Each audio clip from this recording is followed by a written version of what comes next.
Hello everyone, আসসালামু আলাইকুম। আমি আজকে আপনাদের মাঝে নিয়ে এসেছি আলু বেগুন দিয়ে রুই মাছের রেসিপি। শুরুতে আমি আলু বেগুনগুলো কেটে রেখেছিলাম।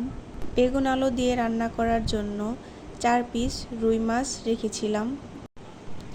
এরপর হাফ চা চামচ লবণ, হাফ চা চামচ মরিচ গুঁড়ো, হাফ চা চামচ হলুদ গুঁড়ো এবং হাফ চা চামচ ধনিয়ার গুঁড়ো দিয়ে মাছগুলোকে ভালোভাবে মেখে নিচ্ছি। মাছগুলোকে কড়া করে ভেজে নিতে হবে, এতে করে মাছগুলো রান্নার পর খেতে ভালো লাগবে এবং তরকারিতে দিলেও মাছগুলো ভেঙে যাবে না। এর জন্য আমি মাছগুলো কড়া করে ভেজে নিচ্ছি। মাছগুলো ভাজা হয়ে গেলে এরপর কেটে রাখা আলুগুলো ভেজে নিচ্ছি। দিয়ে দিচ্ছি পেঁয়াজ মরিচ কুচি। পেঁয়াজ মরিচগুলোকে হালকা করে ভেজে নেব। আমি রান্নায় ব্যবহার করেছি হাফ চা চামচ আদা রসুন বাটা এবং জিরা বাটা দিয়ে মশলাটাকে একটু ভেজে নেব। ভাজা হয়ে গেলে একটু পানি দিয়ে দিব।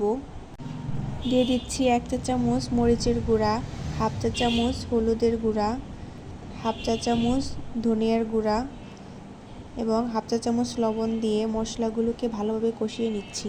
মশলাগুলো কষানো হয়ে গেলে দিয়ে দিচ্ছি বেগুন এবং আলু।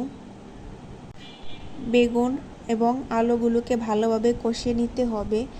এরপর ঢাকনা দিয়ে ঢেকে দেব সিদ্ধ হওয়ার জন্য। সিদ্ধ হয়ে গেলে দিয়ে দিচ্ছি গরম পানি। আপনারা যে যে পরিমাণের ঝোল খাবেন ওই অনুযায়ী গরম পানি দিয়ে দিবেন। এরপর আমি ভেজে রাখা মাছগুলো দিয়ে দিচ্ছি। মাছগুলোকে দিয়ে আমি 5 মিনিটের মতো তরকারিটাকে জাল করে নেব। জাল করা হয়ে গেলে দিয়ে দিচ্ছি ধনিয়া পাতা কুচি। ধনিয়া পাতা কুচি দিয়ে দিলাম, এর কারণ রান্নায় ফ্লেভারটা ভালো আসে। ধনিয়া পাতা কুচি দিয়ে আরও কিছুক্ষণ জাল করে নেব। এই তো হয়েই গেল আলু বেগুন দিয়ে রুই মাছের রেসিপি। কেমন হয়েছে সবাই কমেন্ট করে জানাবেন।